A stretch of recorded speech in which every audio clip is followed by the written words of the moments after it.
père, avec le recul, pourquoi, à votre avis, cette grande hostilité vis-à-vis de l'Église à cette époque-là? Mais les étudiants qui revenaient de l'université française avaient appris en France, dans l'université française, l'athéisme, le marxisme, le laïcisme, etc., etc. Et puis toute une idéologie anticoloniale dans laquelle on mélangeait la colonisation, l'évangélisation, etc. Il y a encore beaucoup de gens qui n'ont pas fait la différence et qui, sur ces sujets-là, ont des discours très, très confus.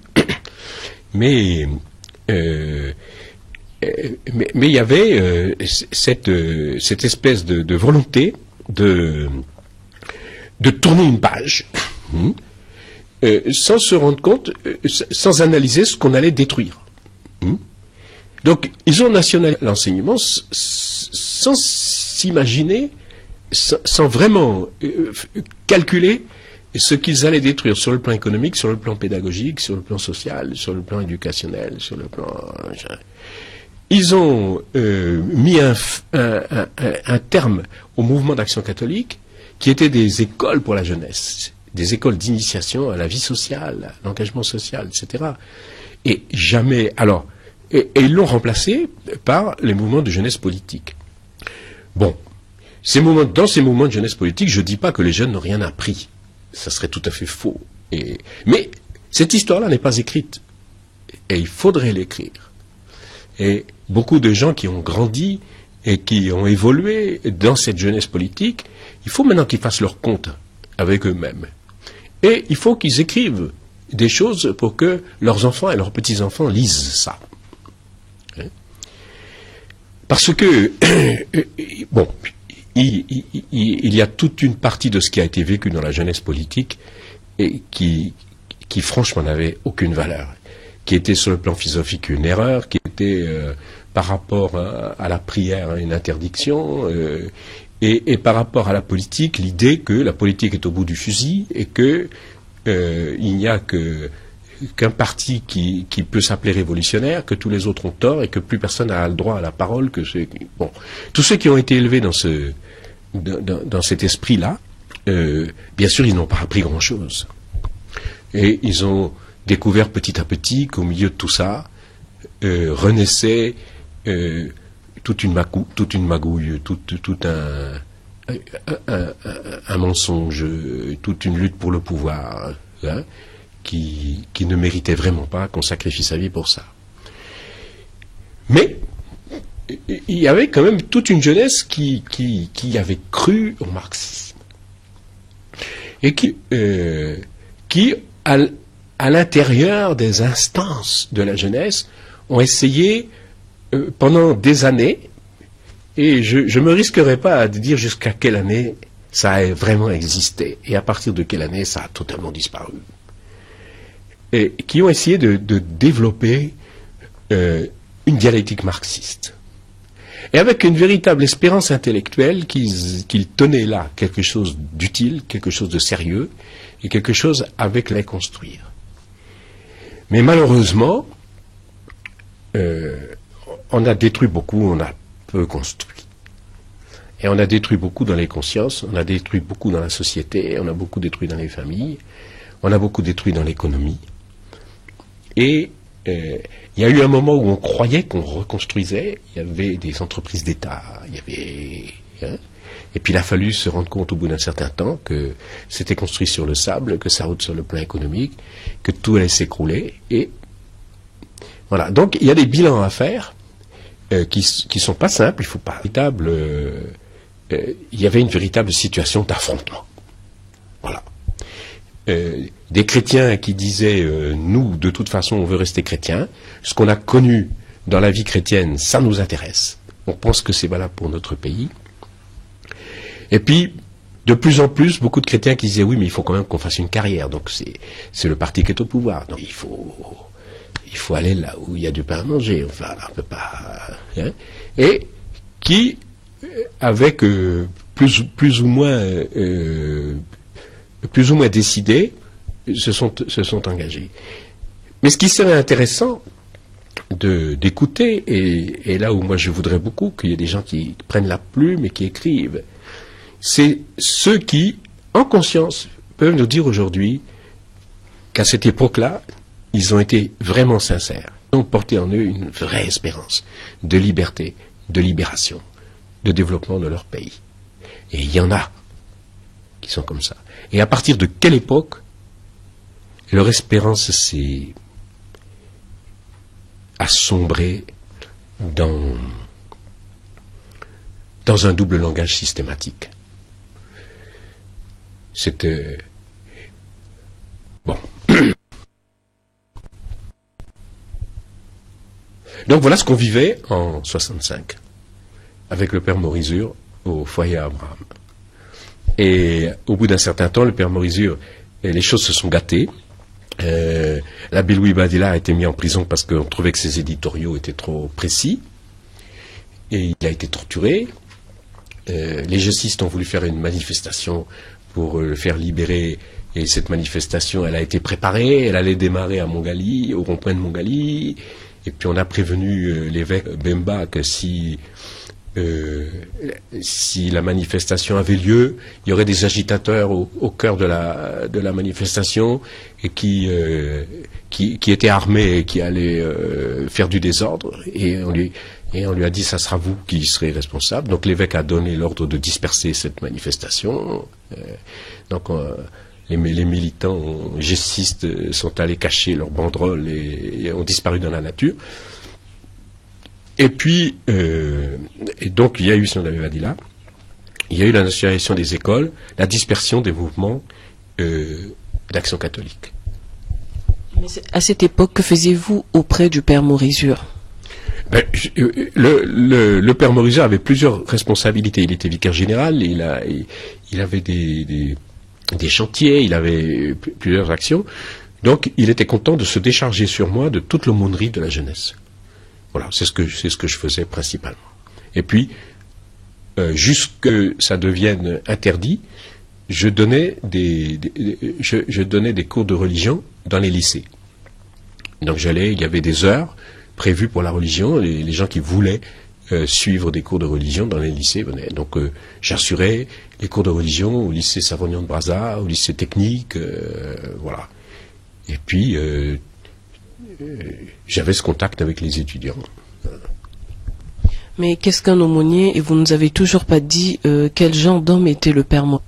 Le père Morizur, c'était d'abord, c'était un homme très intelligent. Ensuite, c'était un homme de foi. Et donc, c'était un formateur de militants. Le père Morizur aimait avoir en face de lui des gens actifs, des gens militants, des gens qui se battaient. C'était un combattant, le père Morizur. Et donc, c'est quelqu'un qui n'a jamais eu peur. C'est quelqu'un qui, à une où la JMNR nous menaçait un peu, voulait envahir des bâtiments qui appartenaient à l'église, et puis le père Morizur n'avait pas peur de venir au milieu des JMNR et de leur dire, et puis de se fâcher très fort. Hein. Et un jour, il avait même fait ce geste que le père Morizur aimait faire, mais qui n'était pas ce qu'il faisait de mieux. Et les Congolais croyaient que les cordons des spirites avaient un pouvoir magique. Alors un jour, le père Morizur est arrivé au milieu de la JMNR, et puis il s'est fâché, il leur a dit « Waouh, faites un nœud là, voilà, tant pis pour vous. » Et alors les JMNR, ils lui ont pas tiré dessus, mais il y en a plusieurs qui ont été très impressionnés, puis qui sont venus me voir après pour me dire « Mais père Morizur nous a maudits, moi déjà ça commence à aller mal, je me sens pas bien, mais pourtant c'est pas de ma faute, c'est les chefs. » Donc, le père Morizur, c'était un homme qui était habité par un grand amour du Congo, un grand désir de voir des Congolais grandir, s'affirmer, réussir. Et ça l'habitait. Et il était fier de ses gestistes, il était fier d'eux. Et il était content, quand il parlait d'eux, il disait, voilà, la GIEC, ça fait des hommes. Et Donc il avait toutes ces qualités-là. Et puis en même temps une certaine violence. Voilà. Et moi je me suis bien entendu, très bien entendu avec lui. Ça a été pour moi un grand frère bien sympathique. Et qui m'encourageait, qui me montrait que dans ce climat il fallait avoir peur de personne, qu'il fallait vivre, et que révolution ou pas, l'Église allait vivre, et que il y aura des choses à faire, qu'il fallait simplement être ouvert, attentif, et voilà. C'est ça que le Père Morizot m'a appris. Vous aviez donc connu la période de la GMNR. Comment s'est faite votre adaptation à ces moments, dans ces moments de trouble? Alors, l'Église a réagi de plusieurs façons. D'abord, puisqu'on ne pouvait plus faire l'enseignement religieux dans les écoles, il y a eu un grand mouvement catéchétique qui s'est déployé dans tous les 3 diocèses, les 4 diocèses de l'époque, non, les 3 diocèses, puisqu'à l'époque il y avait le diocèse de Pointe-Noire, l'archidiocèse de Brazzaville, et puis le diocèse de Fort-Rousset, aujourd'hui au Rwanda. Et donc, je pense que sur toute l'étendue du territoire, il y a la réaction, ça a été bon, puisqu'on ne peut plus faire le catéchisme à l'école, on va le faire dans le quartier et on va le faire à la paroisse. Donc, c'est le moment de former les catéchistes. Il y avait des enseignants chrétiens qui n'enseignaient plus le catéchisme à leurs enfants. Parce qu'il y avait un climat parmi les enseignants chrétiens de l'école chrétienne qui n'était pas toujours un très bon esprit, et ça les embêtait de faire prier les enfants. Il y avait des instituteurs qui disaient à leurs enfants, bon allez, prière, allez le petit, commence la prière, allez, au nom. Et puis lui, il était en train de fumer sa cigarette à la porte de l'école, etc. Donc, on s'est dit, à quelque chose malheur est bon, on va faire le catéchisme à la paroisse, dans les quartiers, dans les familles. Et maintenant, ce qu'il faut faire, c'est un grand mouvement catéchétique. Alors ça a été intéressant, il y a eu des grandes sessions au centre interdiocésain des œuvres, qu'on appelait le centre catéchétique à l'époque. Et où tout le monde a participé, chacun a apporté ce qui sert, etc. Faire un catéchisme biblique, faire un catéchisme liturgique, initier les gens à la vie chrétienne, etc., etc. Et donc la catéchèse a fait des grands progrès à cette époque-là. Ça a été une chose de base. Comme chose de base, il y a eu 2 réactions populaires vraiment importantes. Et on n'a pas suffisamment... Il y a eu la Légion de Marie. La Légion de Marie, un mouvement très populaire, un mouvement d'apostolat très populaire, mais très fidèle, très exigeant, qui mobilisait des papas, des mamans, des foyers chrétiens, Et la Légion de Marie, elle n'a pas bronché. Révolution ou pas révolution, elle a continué son travail. Tout droit. Ils ont continué à visiter les familles, à s'occuper des pauvres, à faire ce qu'ils appelaient leurs actions d'apostolat, etc. De venir à la paroisse chaque semaine, rendre compte en disant, voilà, moi j'ai fait ça, moi j'ai fait ça. Et cette méthode que quelquefois on critique parce qu'on la trouve un peu primaire, elle était riche d'une générosité, d'une vraie générosité, que les légionnaires de Marie, dans ces époques-là, ont fait un très grand travail, qui ont aidé le peuple congolais à rester fidèle à sa foi, malgré la Révolution.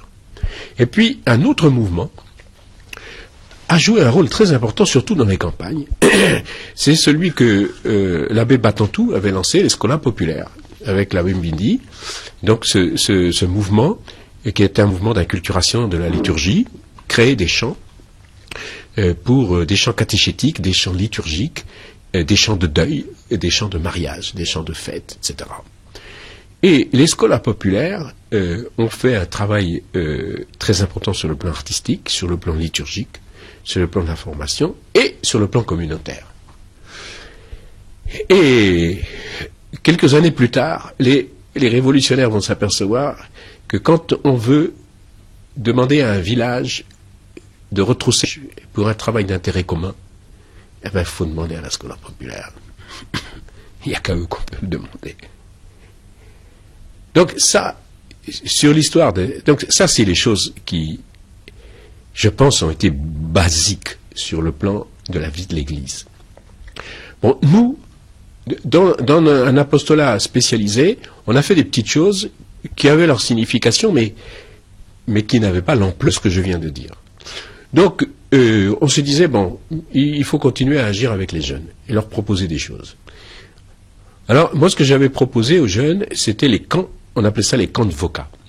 Puisque j'avais fait mon stage à Voca, donc je connaissais un peu la région de Voca.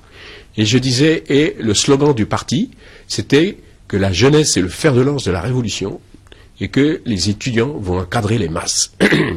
Alors, les étudiants qui encadrent les masses. Alors, moi, je disais aux étudiants qui me fréquentaient encore, écoutez, si un jour vous voulez exercer une autorité sur les gens de votre peuple, commencez par vous faire éduquer par eux. Moi, je ne vous propose pas d'aller encadrer les masses, je vous propose d'aller vous faire éduquer par les paysans. Donc, on va faire des camps, on va partir. Alors, il fallait être discret parce qu'on n'avait pas tellement le droit d'organiser des camps. Hein, donc, on prenait on se retrouvait tous à Voca. Chacun avait pris son camion, son truc.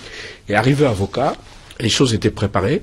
On allait 2 par 2 dans une famille de paysans. Et la règle du jeu, c'est que le paysan pouvait leur demander tout ce qu'il voulait. Il devait faire, pas discuter. Alors, quelquefois, ils étaient un peu exploités par les paysans. Mais c'était bien. Et alors, au retour, alors on faisait le rond, le cercle, avec les gens du village, avec les jeunes, et puis on tirait les leçons de ce qu'on avait vu, de ce qu'on avait compris, pourquoi on m'a fait faire ça, ça sert à quoi, etc., etc., etc. Donc ça, c'est des choses qui ont touché, pendant les années où on a fait ça, disons que ça a touché 300, 350 jeunes au maximum. Hein, donc c'était pas des choses de masse. Et donc c'est pas comparable avec ce que j'ai dit tout à l'heure, hein, des scolas populaires, la Légion de Marie, hein, qui sont, et puis la catéchèse, hein, qui sont des grandes choses d'église et de fond. Mais bon, ça avait une signification. Alors il y a une autre chose que j'ai été amené à faire à cette époque-là, c'est amené aux groupes vocaux. Donc c'était la mode, il y avait les cheveux crépus c'était né dans la JOC, la jeunesse ouvrière chrétienne. Donc les cheveux crépus, c'était des jossistes.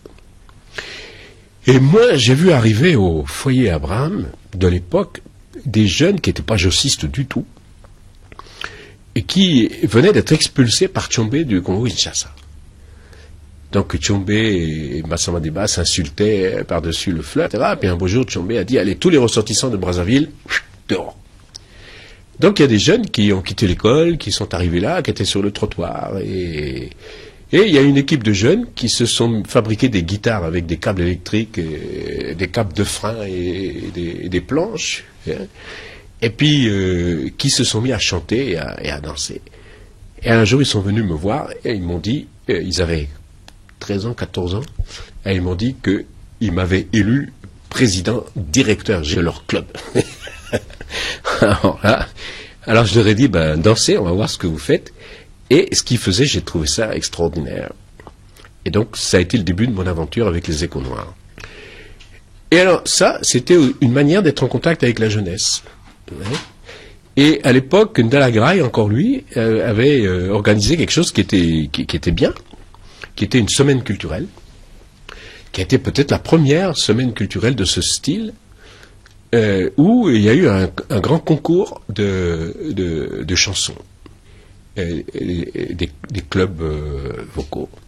Donc on a participé à ça. Donc c'était une manière de vivre des réalités qui n'étaient pas des réalités d'église proprement dit, mais qui étaient des réalités de la jeunesse de cette époque. Voilà.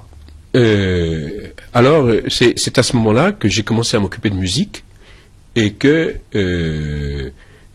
bon, ça n'a pas été très important pour l'Église du Congo, mais dans ma vie à moi, ça a été important, parce que ces musiciens-là, qui s'appelaient les Échos Noirs et qui sont devenus plus tard les Mbamina, m'ont embarqué dans une aventure où je me suis retrouvé coincé pendant 10 ans au service d'un groupe artistique qui essayait de faire carrière. Donc je me suis retrouvé dans une situation complètement différente, qui était celle d'un émigré africain en France, en Europe, et en solidarité avec cette musique africaine qui commençait. Et où nous avons fait avec Manu Dibango, avec les Légitimus, avec les Claudettes, avec Aquesson, Bella Bello, Utabella, tous les gens de ces premières émissions de télévision française de musique noire et de musique africaine. Donc ça, c'est toute une autre aventure qui a commencé et qui a été une parenthèse de 10 ans dans mon existence, où j'étais plus un Européen en Afrique, mais un Africain en France. Que pensait l'Église de cela? Mais ils n'étaient pas très contents. Et quelque part, ils avaient raison. C'était quand même une aventure. Jamais je conseillerais à mes confrères de ce pareil. Donc, en fait, j'ai été un peu coincé dans cette affaire, parce que je les ai emmenés pour une tournée, puis ils n'ont pas voulu revenir. Et je me suis dit que comme c'est moi qui les avais emmenés, je ne pouvais pas les abandonner comme ça, que je ne pouvais pas les trahir. Parce que, en fait, eux, dans leur âme de jeunes, donc quand ils avaient 14 ans quand je les ai connus, ils avaient 17 ou 18 ans quand on est parti. Et dans leur âme de jeunes, une espérance folle. Et l'idée que j'allais les obliger à rentrer au Congo, ils se disaient, mais ça c'est un assassinat. Il veut nous tuer, quoi, c'est pas possible. Et moi, j'avais pas envie de les tuer, donc bon, à tort ou à raison, j'ai vécu ça. Et les Mbamina ont été un groupe qui, sur le plan artistique, ont fait des belles choses et des choses importantes, mais qui n'ont jamais percé sur le plan show business. Donc, on a fait des tournées, on a fait des choses. On a vécu des moments tout à fait importants sur le plan artistique. Mais là, James Brown vient de mourir. Une année, les Mbamina ont fait l'ouverture d'un spectacle de James Brown à Bercy. Donc ils étaient en ouverture. Quand une grande vedette passe, on prend des petites vedettes inconnues pour leur faire... Et les Mbamina étaient très beaux sur scène. Ils étaient très très beaux sur scène. Et ce jour-là, ils étaient dans une forme éblouissante. Ils ont donné une première partie extraordinaire. Et c'était la mode à l'époque, quand le public était content, ils allumaient les briquets. Hein. Donc dans la nuit du stade de Bercy, on avait les Mbamina sur scène. Puis tout le public était debout avec les briquets et qui rythmait ça, c'est des choses... tout à fait extraordinaire. Donc on a eu dans cette aventure des moments importants, mais sur le plan économique, ça n'a jamais été vivable. Et au bout d'un certain temps, il était plus possible que je continue à vivre ça avec eux. Et eux-mêmes m'ont dit, Père, reprends ton chemin et laisse-nous.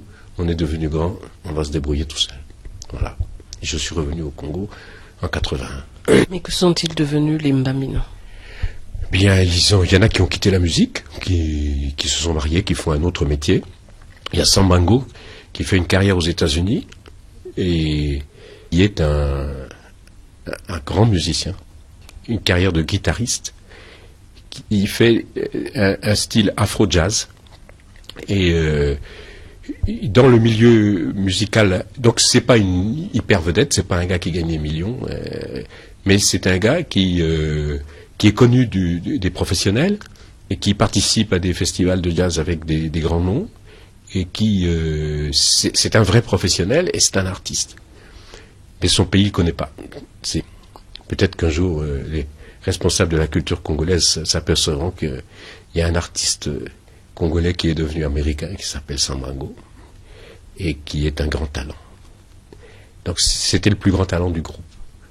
Mon père, en 1965 se tient le congrès de la jeunesse, et suite à ce congrès, plusieurs mouvements se tiennent, les mouvements de jeunesse qui sont finalement dissous, et un peu plus loin, on parle de la nationalisation de l'école, du système éducatif. Est-ce que vous pensez, comme l'ont avoué certaines langues ici, excusez-moi, que le déclin du système éducatif est parti de cette nationalisation des écoles?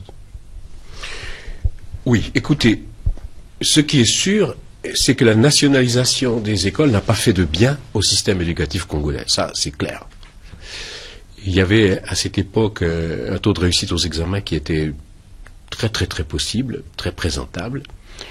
Les lycées qui étaient créés, j'avouais, par les pères marianistes, par les salésiens à Pointe-Noire et par les maristes à Makwa, etc., c'était des établissements bien tenus et qui avaient, en particulier, sur le plan de l'enseignement scientifique, des laboratoires d'expérimentation, hein, bien entretenus, bien soignés, où les religieux mettaient leur argent de poche pour que ça marche. Et donc, en fait, c'était des écoles bien tenues qui dispensaient un très bon enseignement. Et la nationalisation ne leur a pas fait faire de progrès. Ça, c'est clair. Hein. Et qu'il aurait été beaucoup plus constructif dans ce pays qu'on continuait avec un enseignement pluriel, école publique, école confessionnelle, école privée. Hein. Ce système qui essaye de se mettre en place actuellement est un système qui est logique. Il y a plusieurs acteurs, hein, qui peuvent jouer un rôle dans l'école. Mais ceci étant dit, il est faux de dire que c'est la nationalisation qui a ruiné le système éducatif congolais. Ce qui a ruiné le système éducatif congolais, c'est que le développement de l'école tel qu'il a été conçu n'était pas économiquement faisable. On a voulu faire une école. Pourquoi elle n'était pas économiquement faisable? Pourquoi? Parce que on avait cette ambition de scolariser tout le monde. Donc 100% de scolarisation en primaire, et puis très vite des pourcentages fabuleux pour rentrer dans le secondaire, et on arrive à l'université où vous avez 3000 étudiants en faculté de droit. Donc c'est des chiffres ingérables. Et donc vous avez un système éducatif dans lequel, au début des années 80, statistiquement, il y avait un Congolais vivant, pas un Congolais adulte, un Congolais vivant sur 2 à l'école. Soit pour balayer l'école, soit pour faire les comptes à l'école, soit pour administrer l'école, soit pour enseigner, soit pour étudier, mais il y avait un Congolais sur 2 qui vivait à l'école. Et une école qui débouchait massivement sur le chômage. Donc comment voulez-vous faire, hein, pour continuer à financer une école qui rapporte rien et qui coûte de plus en plus cher? Il n'y a rien qui peut se faire dans un délire économique de ce style. Donc si l'économie congolaise ne peut pas payer l'école, qui va la payer? Donc il y a toute une idéologie qui croit que c'est les étrangers qui doivent financer le développement du Congo. Mais le développement d'un système éducatif doit se financer avec l'économie du pays. Et donc le grand problème de l'école, c'est qu'elle débouchait massivement sur le chômage. Excusez-moi, nous sommes en 1965, l'appareil économique sur le plan national va bon train. Massamba Deba, c'est le président qui a réalisé beaucoup plus, qui a su relever cette économie. Est-ce qu'il faudrait peut-être pas imputer le tort à ceux qui ont succédé Massamba Deba? Non. Bien sûr qu'à l'époque de Massamba Deba, il y a eu des usines qui ont été créées, pas seulement de son temps. Hein. Il y a eu, pendant tout le temps du Mono, une politique industrielle qui a essayé de créer des emplois. Mais c'est pas ça le problème. Vous savez, à l'époque, dans les années, à la fin des années 60, il y avait déjà un phénomène qui commençait à s'étendre au Congo. C'est que quand un enfant était à l'école, parce qu'il suivait pas, parce qu'il n'avait pas les bonnes notes, etc., il essayait de se rattraper dans ce qu'on appelait les cours populaires. Et donc on ouvrait dans tous les quartiers, même dans les paroisses, même dans les choses, des cours populaires, où des enseignants, mais même des lycéens, donnaient des cours de rattrapage. Hein. Et la demande sociale était tellement forte au Congo, parce qu'on mettait tellement d'espoir dans l'éducation, hein, pour assurer l'avenir des enfants, que les gens payaient la scolarité dans des cours populaires, où le niveau de la scolarité était quand même très bas, sauf quelques exceptions, pour que l'enfant fréquente. Il fallait que l'enfant fréquente. Alors un beau jour, pour un ministre de l'Éducation nationale, je crois que c'est en 72, mais ma mémoire peut me trahir, mais c'est par là. Hein, je crois que c'est en 72, où un ministre de l'Éducation nationale a pris une décision. Il a dit, pour remettre de l'ordre, hein, il faut que tous les enfants des cours populaires réintègrent le système éducatif. Et du coup, il n'y avait plus assez d'enseignants. Ces années-là, on a demandé à des étudiants d'interrompre leurs études pour aller en production. Et il y a des étudiants, il y a des gens qui sont restés très amers de cette époque, où on leur a dit, tant pis pour la fin de vos études, allez enseigner, donc enseigner avec les pieds de plomb. Et on a rempli les salles de classe avec une bande de gamins qui n'avaient strictement rien à y faire. Or, personne n'a pensé à cette époque que ces gens qui étaient dans ce qu'on appelait les cours populaires devaient être orientés vers l'apprentissage. Et qu'il fallait faire des structures d'apprentissage. Donc, ce système éducatif a grossi, sans qu'on ne construise aucune interface entre les cursus scolaires et l'insertion économique.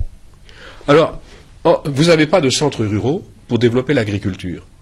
Donc l'enfant qui a été à l'école primaire, bon, il sait lire, il sait écrire, mais tous les enfants qui sont à l'école primaire dans les zones rurales ne sont pas faits pour faire des grandes études. Alors il y a un moment où même s'ils ont leur diplôme d'enseignement études, il faudrait qu'on leur propose un itinéraire pour s'investir dans l'agriculture. Si l'école vit de l'agriculture de toute sa jeunesse et envoie en ville cette jeunesse qui va faire des études, qui va aller être en surnombre dans des salles de classe dans les villes, ça va être quel système éducatif et ça débouche sur quelle économie? Alors, vous me dites, on va faire des usines et on va faire des emplois.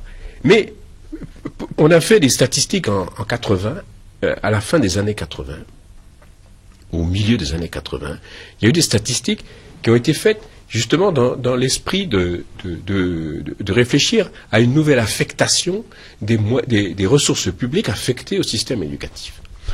Et les auditeurs ont dit, mais il y a combien de petits Congolais qui quittent le système éducatif à tous les niveaux, hein.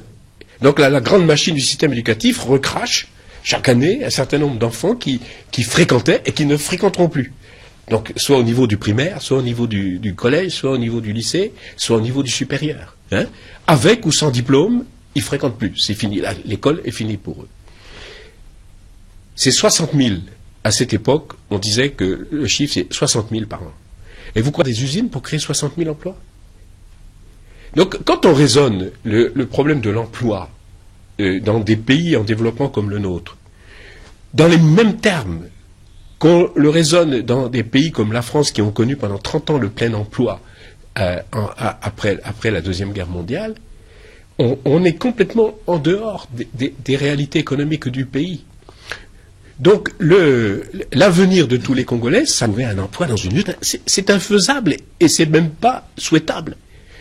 Donc il y a plein de Congolais dont l'avenir heureux serait, à la sortie de l'école primaire, d'avoir des structures d'enseignement technique en zone rurale qui vont leur permettre de devenir des paysans compétents et heureux et de mettre en valeur les terres de leur famille et de gagner leur vie. Mais jamais, à aucun moment, le système éducatif congolais n'a été pensé par des gens qui raisonnaient dans ce sens-là. À quel moment, mon père, à quel moment, dans ces années-là, à quel moment l'Église s'est-elle rendu compte que le système éducatif congolais courait vers un danger? Et si vous vous étiez rendu compte à l'époque, je parle de l'Église, qu'est-ce que l'Église a fait pour redresser ce tir qui semblait être dévié déjà d'office? Quand le système éducatif congolais est rentré dans le mur, et donc c'est à partir de ces années 72 que les statistiques scolaires commencent à chuter, et que le taux d'échec aux examens augmente, que le taux de réussite aux examens diminue pour être ce qu'il est aujourd'hui, qui est quelque chose d'affolant. Parce que 20 000 candidats au bac pour 2 000 reçus, c'est quelque chose, ce sont des chiffres ingérable. Ingérable, ça n'a aucun sens. Vous pouvez tirer aucune leçon, hein, sinon qu'il n'y a plus de lycée. Et ensuite, parmi les titulaires du bac, faites-leur faire une dictée et proposez-leur de rédiger une rédaction sur un sujet simple, et puis vous allez voir le résultat. Hein. Donc, l'Église, à partir de 65, elle est hors jeu sur le plan scolaire. Et donc, la seule personne qui a fait quelque chose, mais elle l'a pas fait tout de suite, elle l'a déjà, le marxisme s'était un peu calmé, bon. Et donc, c'est la sœur Marguerite. La sœur Marguerite, on parle d'elle actuellement à la radio, à RFI, parce que Jacques Séguéla, par un concours de circonstances, a rencontré la sœur Marguerite, s'est aperçu que c'était un personnage intéressant, et il a écrit un livre d'entretien qui raconte comment l'école spéciale, où effectivement, alors elle n'a pas voulu provoquer personne, et elle a dit, le système éducatif congolais tel qu'il est, je le respecte, l'Église n'a pas le droit, bon, ok, mais il y a des tout pauvres, il y a des handicapés, hein. Il y a des handicapés moteurs, il y a des handicapés mentaux, il y a des handicapés sociaux. Alors, donnez-moi la permission d'apprendre à lire et à écrire à ces gens-là. Hein. Et c'est ce qu'elle a fait. Et elle a fait un truc tout à fait génial, qui est l'école spéciale. Et à travers toute la vie qu'elle a passée dans l'école spéciale, elle a fait ça pendant, je crois, 30 ans. Hein. Et elle a certainement alphabétisé plus de 30 000 handicapés à différents niveaux. Hein. Donc il y a des handicapés moteurs profonds et mentaux, et puis d'autres qui sont pas vraiment des handicapés, mais des handicapés sociaux, qui sont dans une situation sociale qui fait qu'ils sont dans leur peau, et où, en les mettant dans un cadre approprié, ils vont dépasser la difficulté de lire et écrire, et puis ça y est, ils vont se remettre en route et ils vont pouvoir réintégrer l'enseignement officiel. Donc c'est la seule initiative d'école qui a été possible, parce que c'était pour les pauvres, parce que c'était la sœur Marguerite qui était un vrai prophète, et qu'elle a fait ça. Mais sinon, jusqu'à la conférence nationale qui a dénationalisé, l'Église n'avait pas la voix au chapitre et il n'y avait rien à dire. Tout ce qu'on a pu faire, c'est dans les bibliothèques paroissiales, des cours de rattrapage, donc des ateliers scolaires, on appelait ça des ateliers scolaires. Mais là, il y a un certain nombre de choses utiles qui ont été faites. En d'autres termes, mon père, cette loi a été imposée à l'Église, et l'Église n'avait rien à dire, il n'y a pas eu discussion, négociation, parce que les bâtiments appartenaient à l'Église, c'était la révolution. La logistique appartenait à l'Église. C'était la révolution, on ne discute pas avec une révolution. La révolution, elle vous fout la porte, vous partez, et puis c'est tout. Donc, voilà. Alors, donc, ceci dit, moi, après mon aventure avec les musiciens, je rentre au Congo en 81. Et je retrouve une église qui a vécu beaucoup de choses. Hein. Et je retrouve une situation, je dirais, qui est déjà une situation post-révolutionnaire. Hein. Et donc, sur des chrétiens de la masse, il s'est passé deux choses. On fondait les fraternités féminines. Elles ne sont pas à l'aise dans l'URFC parce que l'URFC est un organe parallèle du parti et qu'on fait des histoires aux gens qui prient et que les mamans disent foutez-nous la peine, on veut prier, c'est notre vie, machin. Et donc elles font les fraternités féminines. Et c'est un truc énorme. Hein, c'est vraiment un phénomène de masse. Bon, qui a ses aspects positifs, ses aspects moins positifs, mais qui est une réalité des églises et qui pèse un poids social important. Hein, à la fois dans la vie de l'Église et dans la vie du pays. Ça, c'est un phénomène de masse. L'autre phénomène de masse que je retrouve en arrivant en 81, c'est que les jeunes qui, pendant un certain temps, s'étaient écartés de l'Église, ils reviennent, sans se demander s'ils ont le droit, s'ils n'ont pas le droit, si c'est pas bien, etc. Et les églises sont bourrées de jeunes, pleines de jeunes. Alors, en principe, on n'a toujours pas le droit de faire des mouvements de jeunesse, hein, mais en réalité, on va pouvoir commencer à mener des activités de toutes sortes. Donc les jeunes font comme les mamans, ils font des fraternités. Bon, à l'intérieur des fraternités, on peut faire des choses. Et donc, il y a toute une pastorale de la jeunesse qui peut se remettre en place. Et puis, sur le plan des événements, il s'est passé des choses importantes. Eh bien, Émile Biayenda est devenu cardinal. Et il a été, donc quand je rentre en 81, il a été le pasteur de cette église. Il a relancé, il a permis à l'écuménisme de s'épanouir. Alors bien sûr, il n'a pas fait ça tout seul. Pour faire d'écuménisme, il faut être plusieurs. Hein? Mais il a marqué l'écuménisme de sa spiritualité, de son rayonnement spirituel, personnel. Et c'est en partie grâce à lui, puis grâce aux frères des autres églises, que l'écuménisme est devenu, dans ce pays, une réalité. Ça aussi, c'est très très important. Et puis, chose bien sûr très importante, c'est que ce cardinal qui a vécu, qui a été un pasteur, eh ben, il est mort. Hein? Mais il est mort comme ça, il a été assassiné dans des conditions, donc on ne va pas faire de commentaires là-dessus aujourd'hui, mais c'est quelque chose, il est devenu un trésor spirituel pour son Église. Hein? Nos morts ne sont pas morts. Hein? Et puis enfin, il s'est passé en 80, donc peu de temps avant que j'ai la chance de revenir ici, Paul II a visité le Congo. Et il s'est passé en une matinée quelque chose de très très important dans la conscience de tous les Congolais, qui se résume d'une façon, hein, c'est que c'est logique, c'est pas logique, c'est bien, c'est pas bien, vous en penserez ce que vous voudrez, mais tout le Congo était présent, hein, et quand ils ont vu Jean-Paul II au milieu d'eux, ils ont dit Dieu existe. Voilà. Et donc, si Dieu existe, tous ceux qui ont essayé de nous raconter à l'école depuis des années qu'il n'existe pas. Bon, donc ça, c'est des événements qui marquent l'histoire d'un pays un peu d'une pierre blanche. Bon, bien sûr, tout n'est pas sauvé à cause de ça. Hein. Bien sûr, tout ça, il faut encore que des gens n'en restent pas au niveau de la simple émotion, mais réfléchissent, construisent, etc. Mais donc, c'est toutes ces choses-là en 80. Mais par contre, le Congo de 80 est marqué par autre chose, c'est que c'est le plan quinquennal. Il y a eu un boom pétrolier, et c'est le plan quinquennal. Et là, sur le plan du raisonnement politique et du raisonnement social des Congolais, ça m'a complètement affolé. Affolé. Donc, la télévision, il y avait un ministre qui venait se gargariser avec des milliards, on allait mettre tant de milliards, machin, des milliards, et milliards, et milliards, et milliards. Or, moi, je sais pas, j'ai pas fait de grandes études d'économie, mais j'ai jamais vu qu'on développe un pays en dépensant des milliards. Pour construire ceci, pour construire cela, etc. Et puis, c'était affolant, parce qu'on se disait, mais ces milliards, ils viennent d'où? Ils vont et donc, en fait, il y a eu une espèce de délire, autour de ces fameux milliards du plan quinquennal, d'une chute du cours du pétrole, et comme une partie de tous ces milliards, c'était pas seulement les milliards qu'on avait, mais c'était les milliards qu'on empruntait, donc la dette congolaise a commencé à devenir extraordinaire.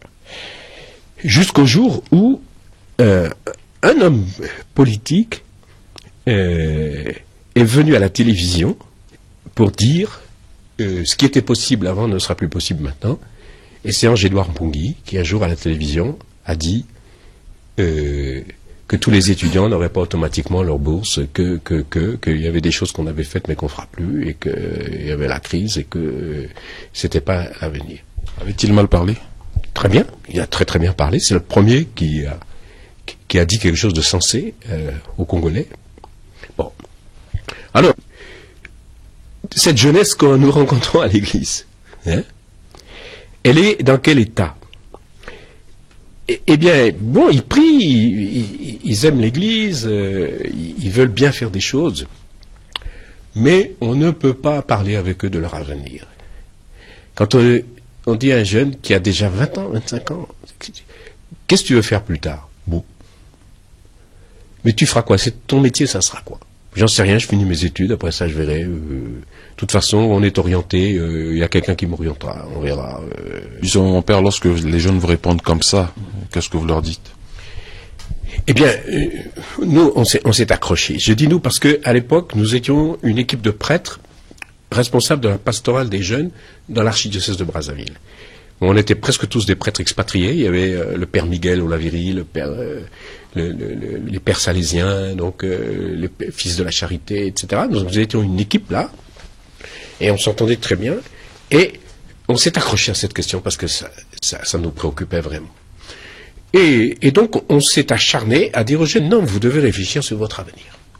Et il faut qu'on fasse des clubs, il faut qu'on fasse des forums, et en particulier, nous avons organisé à cette époque, on est revenu sur les camps ville-campagne, on a emmené les jeunes travailler à la campagne, et puis on s'est mis à organiser des camps où on a emmené une centaine de jeunes à la saison sèche, passer un mois dans un village, dans une mission loin à l'intérieur du pays, et là, on leur proposait une vie dure, une vie active, etc., et puis une réflexion. On appelait ça l'université populaire. Donc c'était un endroit où tout le monde avait et où, d'une manière méthodique, les jeunes parlaient de leur avenir. Et en parlant de leur avenir, au bout d'un certain temps, les jeunes ont commencé à dire, les jeunes qui réfléchissaient avec nous, ont dit, mais donc si on n'est pas entrepreneur, on sera chômeur. Voilà. Et c'est de là qu'est né le Forum des jeunes entreprises de Comafrique. Avec des jeunes qui, après avoir participé à tous ces forums, etc., m'ont dit un jour, écoute père, nous, si tu le fais avec nous, on s'engage. Parce qu'il faut qu'on fasse quelque chose. Donc si on ne devient pas entrepreneur, on sera chômeur. Donc notre intégration économique dépend de nos initiatives, dans le monde rural comme dans le monde urbain. Donc c'était une découverte formidable. Et nous, en face de cette découverte, on était sans expérience aucune. Donc en 89, 3 jeunes, donc Makiza, Paul Campacol et Jean-Pierre Bitemo, terminaient leurs études, ils sortaient de l'université, et nous avons fait un pacte. Ils ont dit, nous ne déposons pas de dossier à la fonction publique, et nous ne recherchons pas d'emploi pour nous maintenant. Nous allons créer le Forum des jeunes entreprises. Or, il n'y avait aucun moyen de salarier, nous n'avions rien, nous n'avions pas un sou devant nous, et nous sommes partis à l'aventure. Et nous avons appelé ça, puisque nous avions bien compris qu'il fallait commencer par parler de ces choses, puisque le chemin, on ne le connaissait pas. Voilà, les choses se sont enclenchées. Nous avons, à travers un certain nombre de circonstances, pris contact avec une ONG belge, le forum SOS Faim en Belgique, une ONG laïque, qui cherchait des projets à faire financer au Congo, au Congo-Brazzaville, parce qu'à cette époque, ils avaient envie d'avoir ici, puisqu'ils savaient que de l'autre côté, il y avait des problèmes, et donc ils pensaient que d'avoir on le faisait. Ça leur a plu. Et nous avons eu notre premier cofinancement avec l'Union européenne et l'ONG belge SOS Faim. Et nous nous sommes mis au travail. Nous avons créé une cellule d'appui à la création d'entreprises par les jeunes. Et nous avons vu tout de suite que le problème était très complexe et qu'il fallait voir le problème dans sa complexité. Il faut avoir une idée. Il faut être capable de la mettre en musique. Il faut faire comprendre à sa famille qu'on va faire une entreprise. Et qu'une entreprise, comment ça se gère, etc. Ça ne va pas être une caisse ouverte pour tous les gens de la famille. Il va falloir emprunter de l'argent, etc. Donc il va falloir faire une caisse d'épargne et de crédit, etc. Donc on a vu tout de suite que le problème était complexe et qu'il fallait donc développer dans notre petite structure des centres de compétences diversifiés. Et puis on était conscient d'être incompétents et nous avons obtenu d'organismes qui étaient en France que des gens viennent et trouvent les financements pour venir nous aider, évaluer ce que nous faisions. Et donc chaque année, nous avions des évaluations de gens qui venaient de France, et puis ils regardaient nos comptes, ils regardaient nos méthodes, ils regardaient comment on fait, etc. Et puis ils nous donnaient. Alors petit à petit, l'équipe s'est formée, elle est devenue compétente. Donc c'est ça le Forum des jeunes entreprises. Et aujourd'hui, c'est une ONG et qui emploie en permanence 30 personnes, en contrat à durée déterminée sur des projets de personnes, donc ça fait 70 personnes qui travaillent. Donc c'est pas des salaires énormes, mais ça existe. Et des gens qui, en travaillant, apprennent leur métier. Donc le métier de l'animation sociale, le métier du conseil en entreprise, le métier de la comptabilité, etc. Et puis tous les métiers liés à l'animation rurale. Alors là, au départ, nous avons fait une première caisse pour pouvoir prêter de l'argent. Ce sont les catholiques allemands qui nous ont aidés. Ils nous ont donné un fonds rotatif, c'est-à-dire un argent qu'on prête, qu'on récupère, qu'on reprête, qu'on récupère. Dans la première phase, ça a été un échec, parce que les Congolais ne remboursaient pas. Donc on a dit aux Allemands, écoutez, la deuxième phase, attendez, on n'est pas prêt. La première, ça a été la catastrophe. Donc on a repris les choses à zéro, on a réfléchi, etc. Et on est arrivé à une époque qui a été utile pour nous. C'est quand toutes les banques sont rentrées en faillite. Donc vous avez eu ce phénomène en Afrique francophone, du Sénégal jusqu'au Congo, toutes les banques sont rentrées en faillite. Et donc les vrais entrepreneurs, hein, parce qu'au départ nous on travaillait qu'avec je dirais des entrepreneurs apprentis, des débutants, des jeunes qui voulaient faire une entreprise. Les banques sont rentrées en faillite. Les vrais entrepreneurs, hein, donc les Congolais directeurs de petites PME, hein, ils avaient besoin de services financiers. Ils ont découvert que le forum existait. Ils sont venus à nous et ils nous ont proposé des choses. Et en rendant service à ces gens-là, nous avons progressé dans notre compétence, dans notre manière. Hein, parce qu'en fait, nous manquions d'expérience, nous manquions de compétences. Et plus on travaille avec des professionnels, plus on se forme. Alors aujourd'hui, maintenant que la loi sur la microfinance a pris un certain nombre de dispositions, la caisse la CAPET du forum, donc la caisse d'épargne et de crédit du forum, est autonome sur le plan juridique. C'est une institution de microfinance agréée par les autorités monétaires qui a 15 000 déposants. Donc il y a 15 000 petites entreprises. Donc c'est une caisse qui est entièrement qui est faite uniquement pour les entreprises. Donc c'est pas l'épargne des foyers, des ménages, hein, c'est l'épargne des entreprises qui est là. Et donc nous gérons autour de 2,5 milliards de dépôts de toutes ces choses-là, et nous arrivons mais qui est quand même de 350 millions par an, hein, de crédit fait aux petits entrepreneurs. Donc c'est pas un truc énorme, mais c'est quand même la plus grosse institution de microfinance après la Mucodec, donc très loin derrière la Mucodec, bien sûr. On ne peut pas se comparer, mais la Mucodec fait l'épargne crédit des ménages et fait du crédit au foyer. Donc nous sommes les seuls qui faisons du crédit exclusivement à l'entreprise. Et c'est difficile parce que c'est des crédits risqués. Or maintenant, nous avons un volet de microcrédit. Donc c'est des tout petits crédits à des groupes de mamans ou de jeunes qui se mettent en club de caution solidaire et pour le fonds de roulement de leurs petites activités. Et puis grâce à ce fonds de roulement, progresser. Et donc, là, il y a à peu près 3000 mamans qui ont bénéficié de ces choses-là, et puis qui en profitent à Pointe-Noire et à Brazzaville. Et le taux de remboursement des mamans est impeccable. C'est 98% hein, de taux de remboursement. Bon, les PME, c'est plus... Mais quand même, on est arrivé maintenant à 95% de taux de remboursement. Ça n'a pas été facile. Au début, on n'arrivait pas là. On avait des taux qui étaient limites. Et bon, maintenant, voilà. Donc, je pense qu'on est bien parti. Et voilà l'origine donc du forum des jeunes entreprises. Ma conviction et notre conviction avec mes forums, c'est que On ne pourra jamais reconstruire un système éducatif si on ne construit pas une interface entre le système éducatif et l'insertion économique. Parce que statistiquement,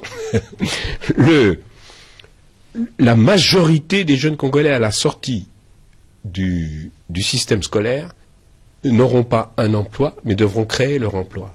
Soit dans l'agriculture, soit dans le commerce, soit dans la petite industrie. Donc c'est pas l'exception. Donc on raisonne un peu comme on raisonne en Europe en disant voilà, ceux qui n'ont pas trouvé des emplois, parce que c'est pas ceux qui n'ont pas trouvé des emplois, c'est la majorité, parce que nous sommes une économie et nous sommes un système qui fait que on n'est pas du tout en situation de créer des emplois industriels qui vont permettre à 60 000 Congolais chaque année de trouver des emplois. Ça n'existe pas. Donc si les jeunes Congolais ne labourent pas la terre, ils n'auront pas d'insertion économique. Mais si on ne crée pas des centres de ressources professionnelles dans les villages pour que quand les jeunes cultivent la terre, ils ne soient pas des malheureux, et qu'en cultivant la terre, ils gagnent de l'argent, qu'ils se construisent des maisons, qu'ils vivent, qu'ils achètent un poste de télévision, qu'ils aient une vie, et qu'ils ne soient pas aussi misérables que leurs parents. Donc, dans chaque terroir, dans chaque région, c'était un peu l'idée d'Agri-Congo qui voulait faire ça. Et c'est dans cette ligne-là qu'il faut aller. Mais peut-être en corrigeant certaines dérives d'Agri-Congo, je pense que les centres d'Agri-Congo étaient des centres trop chers et qu'on peut faire des choses beaucoup moins chères que ce qu'ils faisaient. Et que si on fait des choses chères, on peut les faire partout. Et que chaque terroir peut avoir son centre de ressources professionnelles. Et là, vous verrez des jeunes revenir à la campagne et bâtir leur bonheur à la campagne. Et là, vous verrez des enfants de l'école primaire qui, à la fin de leur école primaire à la campagne, diront « Moi, je ne veux pas en ville. Moi, je vais faire comme mon grand frère, il a un troupeau de moutons, il gagne 1 million par an avec son troupeau de moutons. Bon, moi, si, moi, je fais comme mon cousin, il plante le paddy, il récolte le paddy, etc., etc. Il n'y a pas de raison. Mais si ces structures-là, qui sont bâties dans l'interface entre le système scolaire et l'insertion économique par l'initiative, ne se construit pas, le système éducatif continuera à déboucher sur un chômage massif. Et du coup, les élèves ne sont pas motivés à étudier, puisqu'ils se disent d'enseignants qui vous diront que leurs élèves ne foutent rien à l'école, parce qu'ils ne voient pas du tout pourquoi ils se donneraient du mal pour étudier, pour faire quoi. Mon père, l'une des activités qui aura marqué votre passage au Congo-Brazzaville, c'est aussi votre présence à la Semaine africaine. Oui, donc quand je suis rentré en 81, Isaac qui dirigeait la Semaine africaine m'a demandé de faire partie du comité de rédaction. Donc on se retrouvait après une longue absence. Or, à cette époque-là, il y avait la censure. Le journal devait passer par la censure, et sinon il ne paraissait pas. Et on ne faisait plus d'éditoriaux pour les raisons que je vous avais dit. Donc depuis l'arrestation de l'abbé Badila en 65, on avait dit c'est plus la peine de faire des éditoriaux puisqu'on ne peut pas dire ce qu'on pense. Alors comment c'est?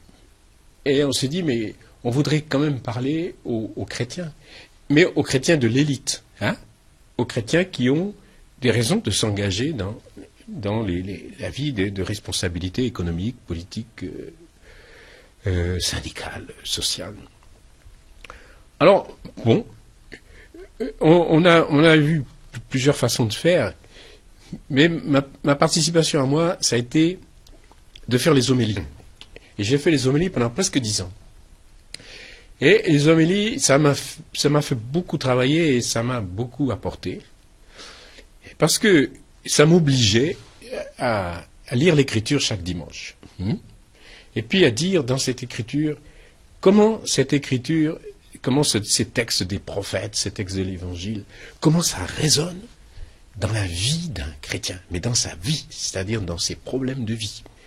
Et comment ça résonne dans notre société. C'était sous cet angle-là. Et bien sûr, il ne s'agissait pas du tout pour moi de faire de la politique sous couvert de la religion. C'était complètement hors de ma tête. C'était pas ça. C'était pas vulgaire ce qu'on faisait. C'était comment, en faisant résonner dans la vie de notre peuple ces textes prophétiques et ces textes de l'Évangile, comment faire renaître la foi, l'espérance, et puis la charité, c'est-à-dire le désir de faire du bien. Hein? Donc c'était ça. Et aujourd'hui, quand je relis tous ces textes qu'on écrivait à l'époque, et je me dis que c'est quelque chose d'utile et que c'est quelque chose d'important. Et j'espère qu'une partie de ces textes, on va réussir à les publier.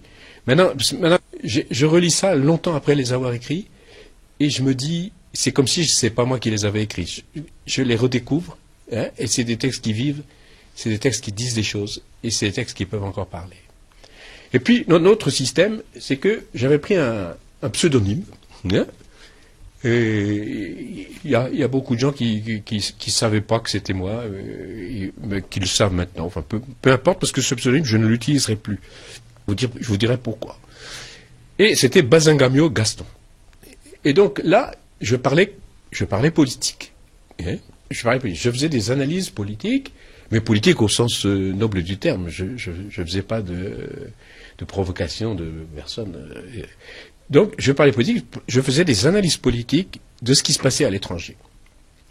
Et je me disais que le Congo avait besoin de sortir, de se désenclaver de son petit socialisme, de regarder plus haut, de voir qu'est-ce qui allait se passer, qu'on voyait venir la perestroïka. Donc, ça a surpris personne. Quand le système soviétique s'est écroulé, ça faisait quand même pas mal d'années qu'il y avait un certain nombre de gens qui savaient que dans le siècle de la communication, une dictature dans laquelle on n'a pas le droit de parler ne peut pas vivre. Hein, donc, que ça allait dans le mur. Et donc, on analysait ça, on expliquait. Ouais, et on se disait, tiens, ça peut aider les Congolais à voir où va le monde. Et surtout, ce qui me paraissait important, et qui continue à me paraître important, c'est que, à partir du moment où la guerre froide se finissait et où il n'y avait pas les deux grands et le monde coupé en deux, le monde devenait multipolaire et qu'il fallait inviter les Africains à regarder le monde à partir de l'Afrique. Que pour les Africains du monde, c'est l'Afrique. Et ça, je pense que c'est une disposition intellectuelle extrêmement... C'est une méthode de pensée, faut le faire. Et j'espérais, à travers un certain nombre de choses, inviter les Africains à se désaliéner de pourquoi on est marxiste, pourquoi on est capitaliste, pourquoi on est francophone, pourquoi finalement on est qui, on est où, et notre continent il va où. Hein. Bon, donc c'était ça un peu Bazingamio. Et puis la démocratie, bon, est arrivée. Et du coup, il y a eu la conférence nationale qui venait. Il y a eu... alors on a renforcé encore le conseil de rédaction, le comité de rédaction de la Semaine africaine. Il y a plus de gens qui sont venus. Et là, on a recommencé à écrire des éditoriaux. Et les éditoriaux de cette époque, c'était vraiment collectif. Et puis, mais je tenais la plume. Et puis, les autres corrigeaient, on disait, puis on disait, bon, on va dire ça. Et quand on relit tout ça, aujourd'hui, c'est des choses qui ont été écrites en situation. Hein, au moment où Monsieur Combo a été élu, toutes les difficultés qu'il a rencontrées, quand les gens commençaient... et nous, quelle était notre ligne d'action? C'était toujours de dire, mais où sont les démocrates? Où sont les démocrates? Qui est démocrate? C'est quoi la démocratie? Qu'est-ce qu'on est en train de faire? À quoi on joue? Est-ce qu'on est vraiment en train de faire renaître la démocratie? Et nous avons eu l'occasion de reposer ces problèmes. Alors là, donc, il y avait les éditoriaux, et puis Bazingamio Gaston commençait à analyser pas seulement la politique étrangère, mais la politique locale. Voilà. Alors, en faisant ça, on a vu beaucoup de choses. On a vu comment la conférence nationale dérapait, et que finalement, ce qui se préparait, c'était tout banalement une lutte pour le pouvoir, mais que la démocratie, personne n'en avait rien à faire. Et puis, on a vu... alors, tout ça, on l'a écrit, donc ça se retrouve dans la Semaine africaine. Et ça se retrouve au jour le jour. Et les gens qui peuvent relire ça maintenant, ils ne peuvent pas dire que ça ne s'est pas passé comme ça. Hein? Et donc, ils peuvent se réinterroger pour savoir, mais pourquoi on a été comme ça? Pourquoi, là, on n'a pas répondu, etc. Et puis, bien sûr, les choses sont devenues dramatiques. Et on a dit des choses qui étaient des rêves, mais des rêves, je pense, des rêves utiles. Vous savez, parmi les rêves, quand on relit ces choses-là, on se dit, imaginez que M. Lissouba se soit dit, mon projet de société, c'est la nouvelle constitution. Le travail de président de la République, c'est d'instaurer cette nouvelle constitution. Imaginez ça. Bien sûr, c'est un rêve, parce que dans le contexte, ça ne pouvait pas avoir lieu, donc c'est tout. Mais c'est intéressant de se dire, imaginez que cette affaire-là a été possible. Toute l'histoire du Congo aurait été complètement changée. Ça aurait été complètement autre chose. Alors, nous avons dit, probablement, en tout cas, près du monde, nous avons montré que les grands partis devenaient des partis ethniques armés et qu'ils préparaient la guerre. Et que quand on dit quelquefois, si tu prépares la guerre, c'est faux. Si tu prépares la guerre, tu la feras. Et donc on a vu que les gens préparaient la guerre et on l'a écrit dans la semaine africaine et on l'a dit. Et on a expliqué qu'il y avait une logique interne des partis politiques armés qui ne conduisaient qu'à la guerre. Et que cette guerre serait une erreur historique. Hein. Nous l'avons dit, nous l'avons écrit. Et puis, nous avons eu une certaine angoisse, toujours celle-là de dire, mais où sont les démocrates? Et au moment où il fallait renouer les dialogues nationaux, nous avons eu l'occasion de dire, sous plusieurs formes, dire et de redire, mais qui doit dialoguer? Est-ce que c'est les gens qui se sont fait la guerre? Ou est-ce que c'est tous les Congolais qui ont choisi de ne pas la faire? Parce que tous les partis politiques n'ont pas choisi de s'armer. Tous les militaires n'ont pas choisi de faire la guerre. Et est-ce qu'il ne faudrait pas qu'un jour, autour d'une table ronde, il y ait tous les gens qui, par philosophie, par conviction, par décision, ont décidé qu'en politique, la violence était interdite de la politique. Donc, ce que je veux dire, on peut terminer par là, c'est que il y a donc j'ai eu la chance de participer à cette équipe de la semaine africaine. Alors à partir du moment où M. Mbanza a pris la direction, à ce moment-là, il a repris les éditoriaux et avec de compétences, de talent et de sagesse. Et il a conduit sa barque. Hein. Voilà. Alors maintenant. Il y a donc dans la semaine africaine toute une collection d'éditoriaux qui, encore une fois, sont des œuvres collectives. On a travaillé ensemble. Et puis, il y a ces Bazingamios qui sont des textes qui, quand on les relit, encore une fois, c'est comme si c'est écrit ça. Je trouve que c'est des textes qui parlent beaucoup. Alors, maintenant, j'ai 70 ans. Et quand j'écris dans la semaine, ça va être des réflexions où j'ai pas besoin de signer autre chose. Je signerai le Père Christian.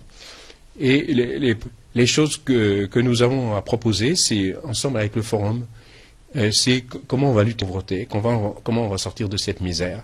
Et je pense qu'on a des vraies choses à dire et des vraies choses à proposer. Et que c'est sur ce thème-là que je vais écrire, donc je n'ai pas besoin d'un pseudonyme.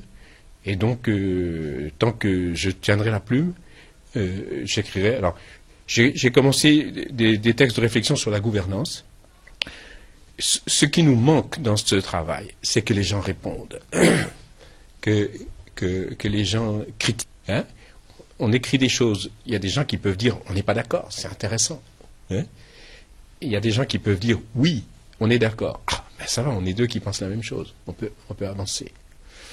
Et donc la semaine africaine, petit à petit, redeviendrait un vrai lieu d'échange et de discernement pour des chrétiens et qui voudraient éclairer leur vie, leur engagement politique par leur évangile.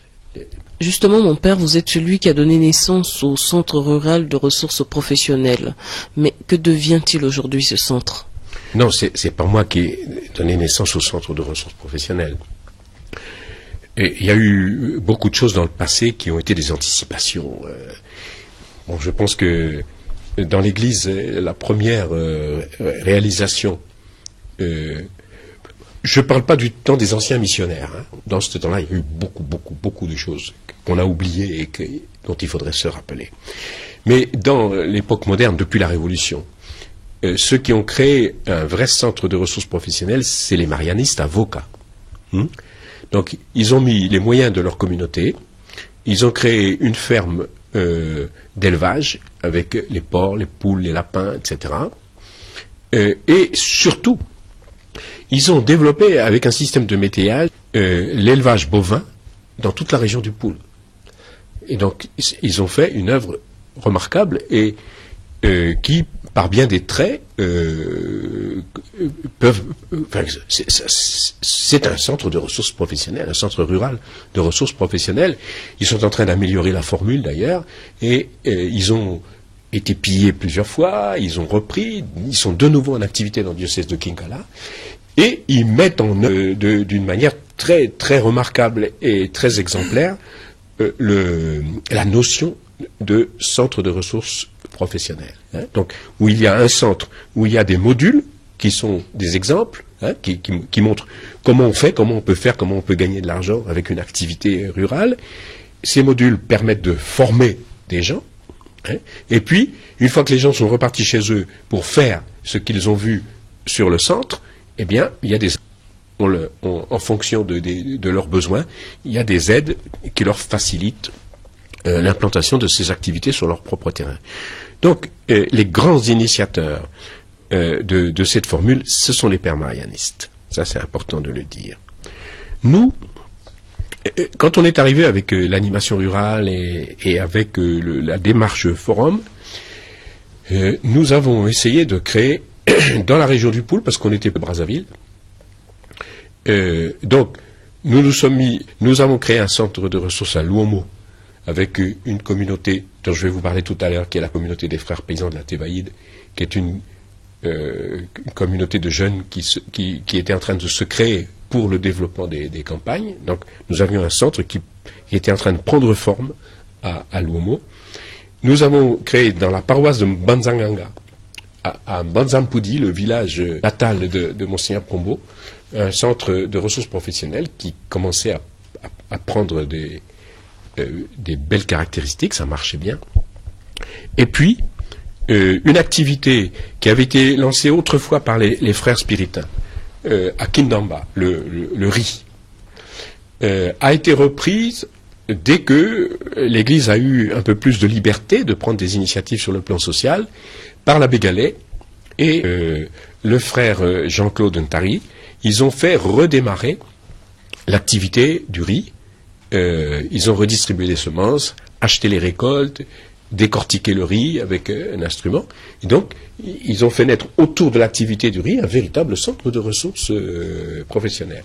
Et puis, quand l'abbé Gallet a été un peu malade et que le frère Jean-Claude avait besoin d'être assisté, il est rentré dans du forum. Et donc, nous avions, avant la guerre, nous avions dans la région du Poul, 6 centres ruraux de ressources professionnelles qui étaient en train de prendre racine, de s'implanter, etc. Bon, la guerre est venue, tout a été pillé une première fois, on a redémarré une deuxième fois, ça a été repillé en 2002, et maintenant il faut recommencer, il faut redémarrer. Alors, les guerres et les pillages nous ont amenés à nous implanter à Pointe-Noire. Hein, et à Pointe-Noire, nous sommes en train, la communauté des frères paysans de la Thébaïde qui était à Luomo a été obligée de fuir la guerre. Elle s'est réinstallée à Pointe-Noire. Et à Pointe-Noire, il y a un centre rural de ressources professionnelles en zone périurbaine qui est en train de prendre forme, avec des activités de piscine d'élevage, de maraîchage, d'arboriculture, et avec tout autour de nous un milieu de maraîchers qui s'installent dans la zone et qui a vraiment des ambitions de développer une zone agriculture périurbaine. Voilà. Donc, là, c'est vraiment un centre de ressources professionnelles. Maintenant, en ville, nous avions commencé, nous avions un premier projet dont tous les équipements ont été pillés à la fin de la guerre de 97, quand l'armée est rentrée à Bakongo, tout a disparu. Bon, il a fallu repartir à zéro. Après les guerres, on a fait redémarrer des petits centres de formation à l'artisanat pour que les jeunes se remettent au travail, mais qui ne sont jamais devenus au sens propre des centres de ressources professionnelles parce qu'on n'a jamais eu l'argent pour les financer. Donc maintenant, le centre de ressources professionnelles, nous savons exactement de quoi nous parlons. Nous avons ouvert le dialogue avec un certain nombre de ministères qui sont concernés par ça, le ministère de l'enseignement technique et professionnel, le ministère des PME, le ministère des Affaires sociales, le ministère de l'Agriculture, le ministère des PME. PME, j'ai déjà dit. Bon. Donc, nous avons ouvert le dialogue avec eux et nous leur proposons de définir que la création d'un réseau national de centres de ressources professionnelles en ville et à la campagne est un élément structurant, un élément essentiel d'une stratégie de lutte contre la pauvreté. Parce que ça veut dire quoi, une lutte contre la pauvreté? Ça veut pas dire de distribuer des médicaments à des gens qui ne peuvent pas se les payer. S'ils ne peuvent pas se les payer, c'est parce qu'ils s'ils n'ont pas de travail, c'est parce qu'ils n'entreprennent pas. Hein? Si les paysans de Kindamba vendaient leur riz et que on était équipé pour qu'ils puissent récolter leur riz et leur vendre, on n'aurait pas besoin de leur distribuer des médicaments. Ils le paieraient eux-mêmes, leurs médicaments. Donc, la lutte contre la pauvreté, c'est la lutte pour l'insertion économique des Congolaises et des Congolais. Et l'outil de l'insertion économique des Congolaises et des Congolais, c'est un réseau dense et diversifié de centres de ressources professionnelles. Métier par métier, dans les zones, parce que dans les zones agricoles, c'est pas seulement un métier qu'il faut promouvoir, c'est l'économie d'un terroir qu'il faut développer. Voilà. Alors, le bon exemple des centres de ressources professionnelles, c'était Agricongo. Le seul défaut d'Agricongo, c'est qu'ils ont dépensé trop d'argent. Je pense qu'on peut mettre en place, terroir par terroir, des structures qui coûtent beaucoup et qui reposent beaucoup plus sur les dynamiques paysannes locales. Bon, ça c'est un débat entre professionnels, on peut en discuter, mais sinon, Agricongo a ouvert une voie. Et d'une manière brillante, d'une manière qui a impressionné les jeunes Congolais. C'est grâce à eux que plein de jeunes Congolais qui avaient fait des études se sont dit, mais au fond, on peut devenir des paysans, on peut devenir des agriculteurs, c'est pas une honte. Hein? Et on peut être un agriculteur en étant bien habillé, en étant équipé avec des équipements et en faisant. Hein? Donc ils ont fait un grand travail. Donc vous voyez, quand vous dites c'est vous qui avez commencé, non.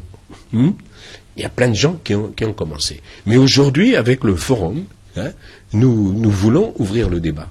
Et nous voulons nous souhaitons associer les ministères que je vous ai dit, hein, et dire à ministère. Et sur la base, donc nous avons rédigé un document, nous l'avons remis entre leurs mains, et ce document, nous savons que ce que nous disons est vrai et que nous avons la compétence pour dire ces choses-là. Maintenant, nous avons 17 ans d'expérience sur tous ces terrains-là, et donc nous savons que ce que nous disons, c'est vrai. Hein. Maintenant, mettons-nous d'accord sur un langage, mettons-nous d'accord sur des procédures, mettons-nous d'accord sur des plans de financement. Hein, et déployons une vraie stratégie de lutte contre la pauvreté. Hein, et qui sera forcément une lutte pour l'insertion économique des Congolaises et des Congolais. Or, un centre de ressources professionnelles, ça peut être quelque chose qui concerne des gens qui ont de grands diplômes. Regardez, faites dans une ville comme Pointe-Noire, dans une ville comme Brazzaville, un centre de ressources professionnelles sur les métiers de l'informatique. Ça serait très très nécessaire. On a besoin d'une interface entre les formations à l'informatique qui sont apprises à l'école, et puis maintenant, l'insertion sur le terrain par des initiatives fiable des métiers de l'informatique pour rendre des services, des vrais services aux Congolais et à des prix qu'ils peuvent payer. Donc le passage de la formation à l'insertion par l'initiative nécessite un centre. Alors il y a des centres de ressources professionnelles qui vont s'adresser à des gens très simples, avec des moyens simples.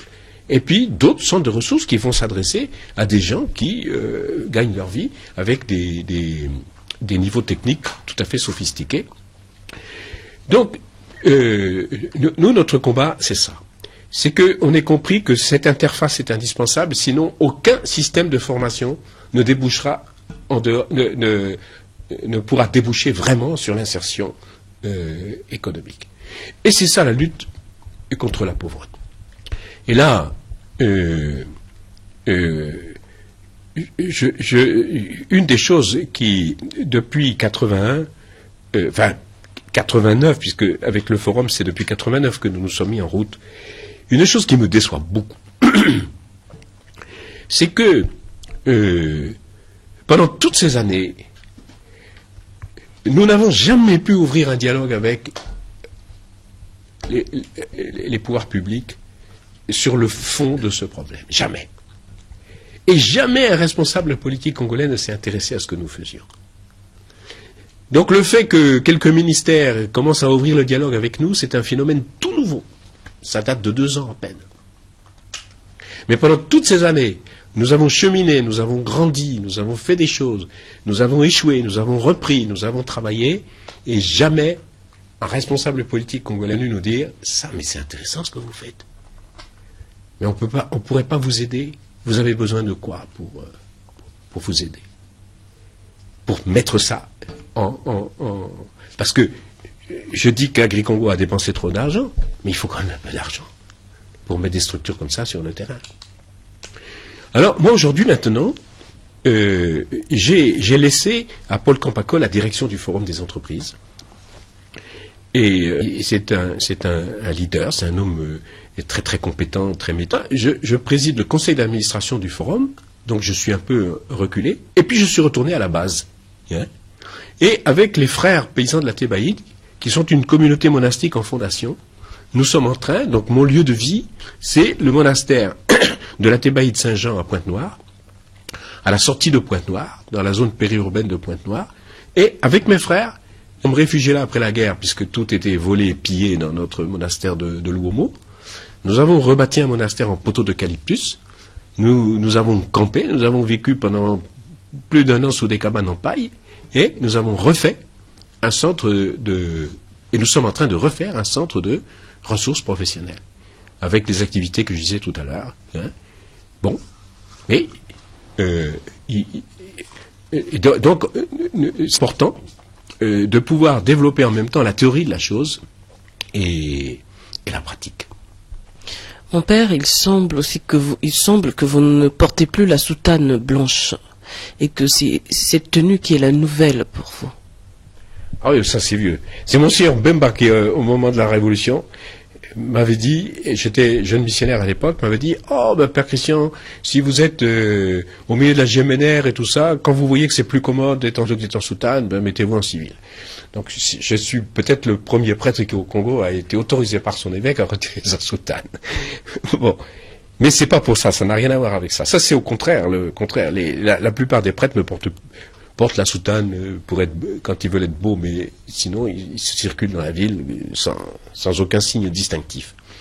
Or, donc nous, avec des jeunes qui sont devenus moins jeunes maintenant, parce qu'ils ont vieilli, c'est vrai que ça dure, qui voulaient retourner à la terre en communauté religieuse. Donc c'était ça leur idée.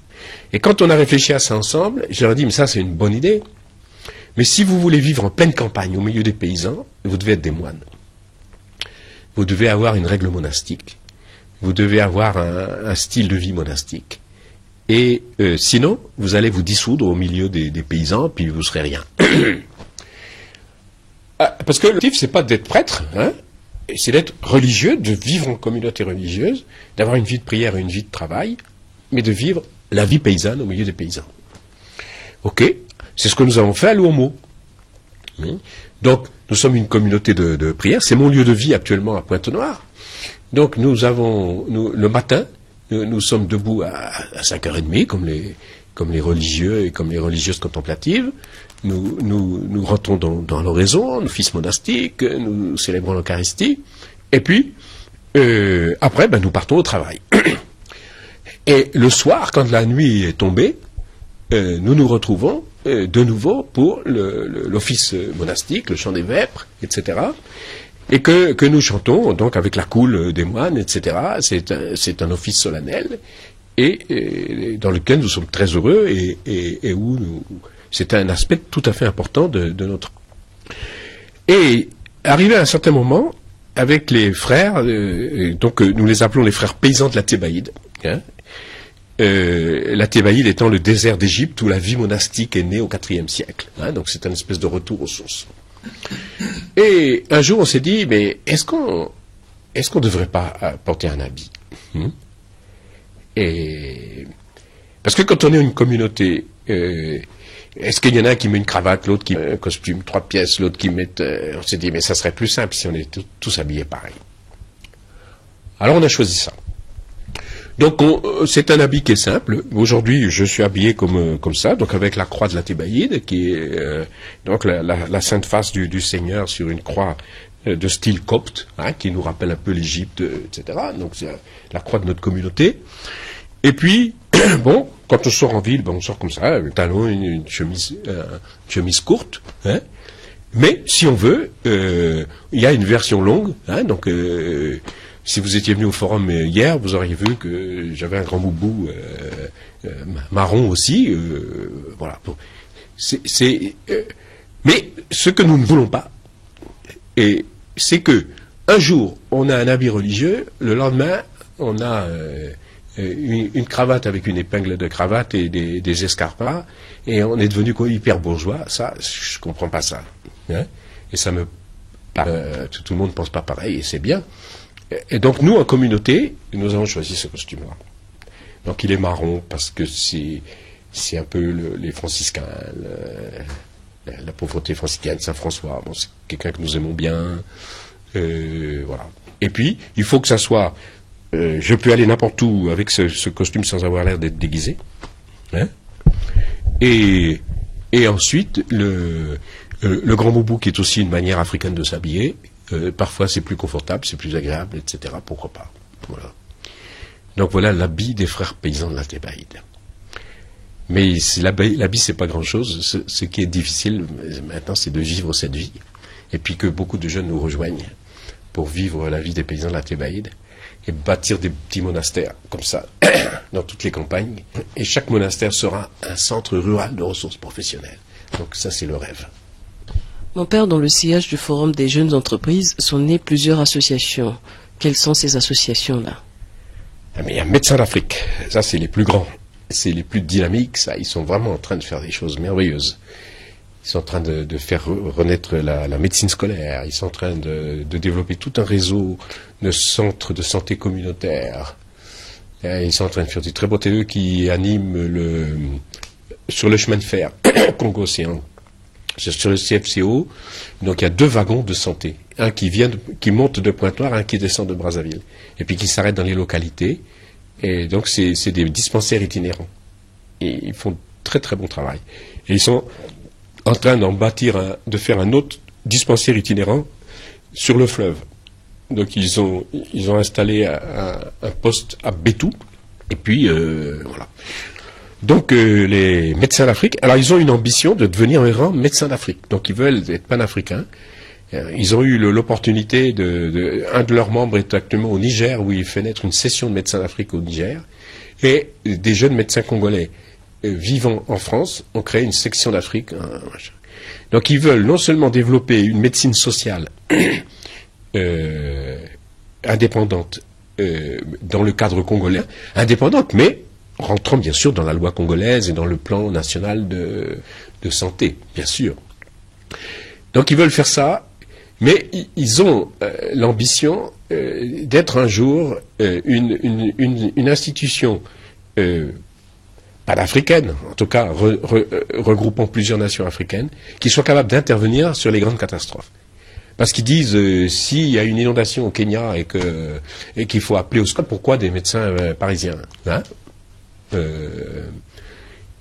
Voilà, donc en fait, ils ont la compétence pour, par exemple, chez nous, quand après toutes les guerres, on a eu des problèmes de dénutrition. Ben, les médecins de Médecins d'Afrique, ils ont plusieurs médecins qui sont de très très bons praticiens de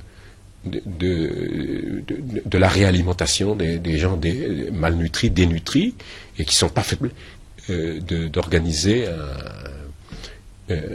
un service de secours dans un cas de famine ou de choses comme ça. Donc voilà, Médecins d'Afrique, c'est les plus grands. Après ça, nous avons une chose qui est toute petite, parce qu'elle n'a pas encore trouvé ses financements, mais qui me paraît très importante, c'est Viluka.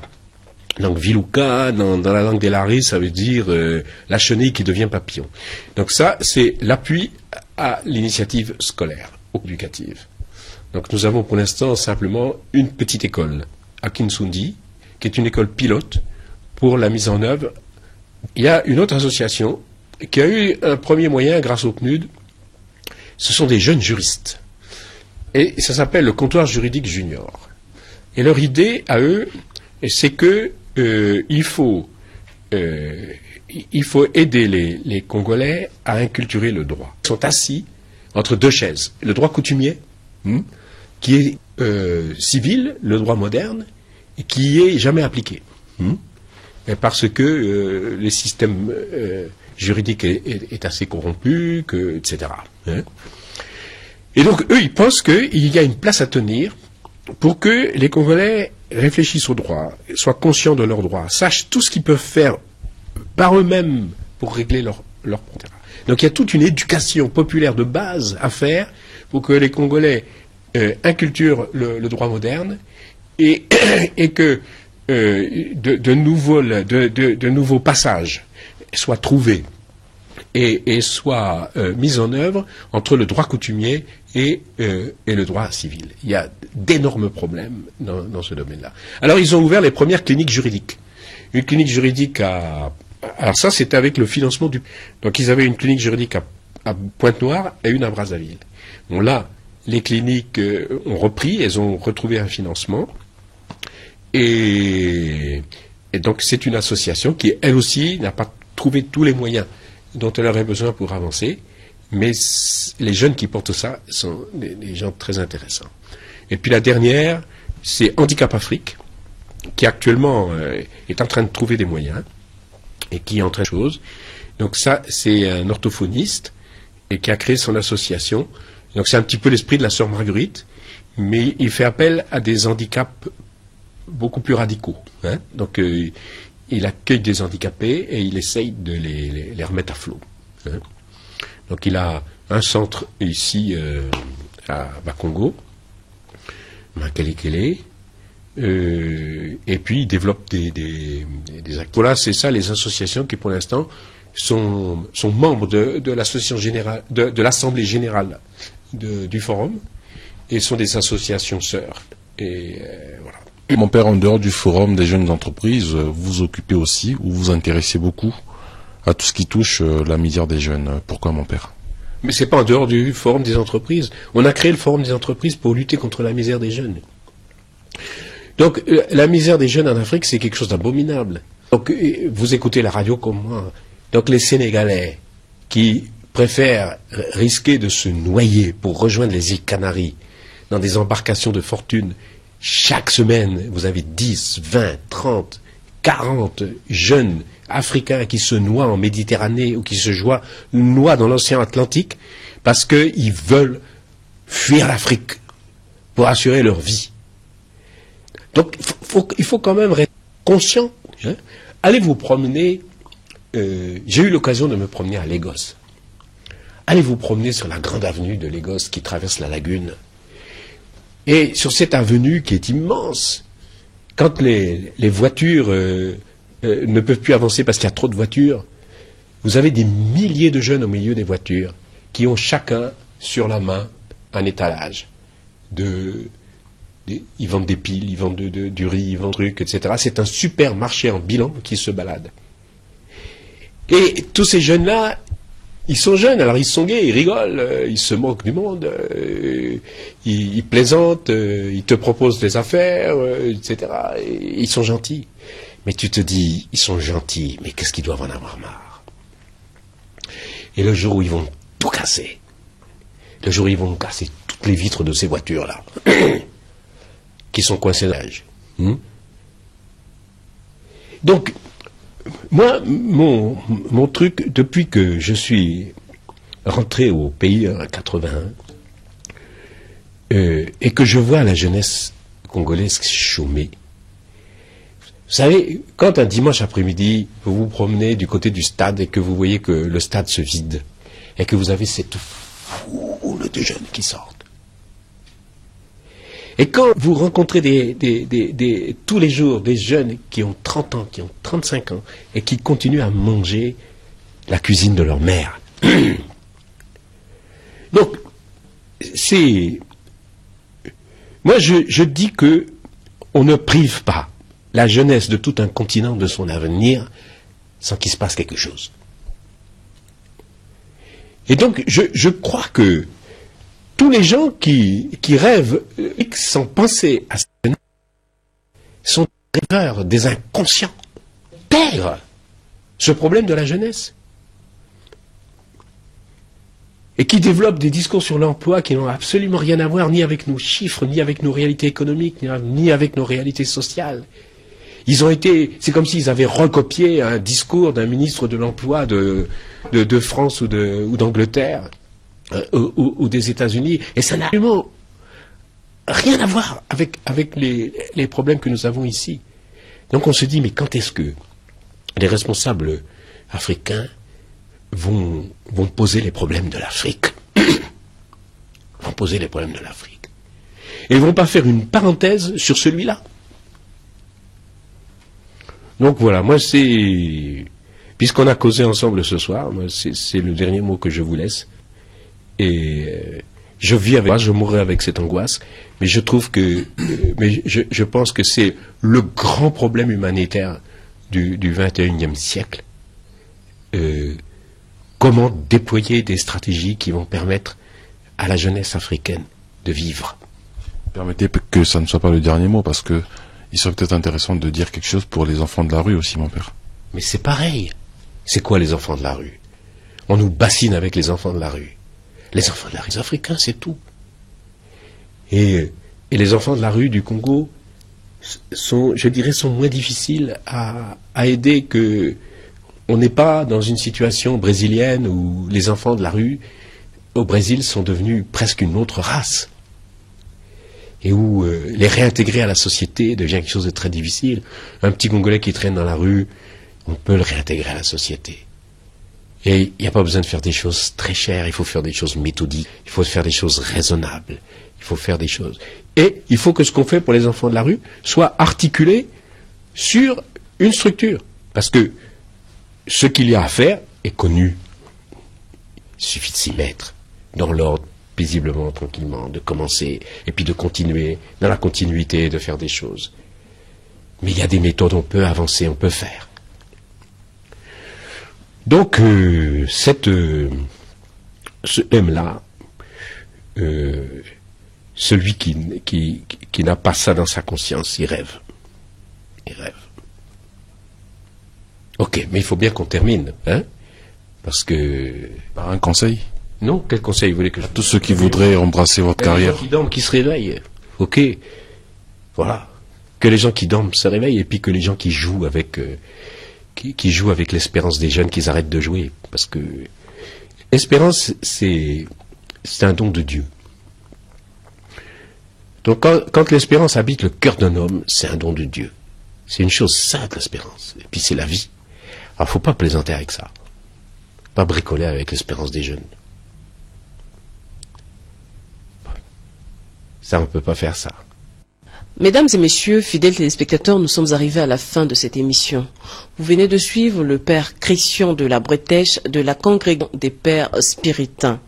Il vient de nous faire partager son expérience, son parcours de prêtre et aussi de nous donner son point de vue sur l'histoire, sinon les événements de notre pays, que notre pays a connus.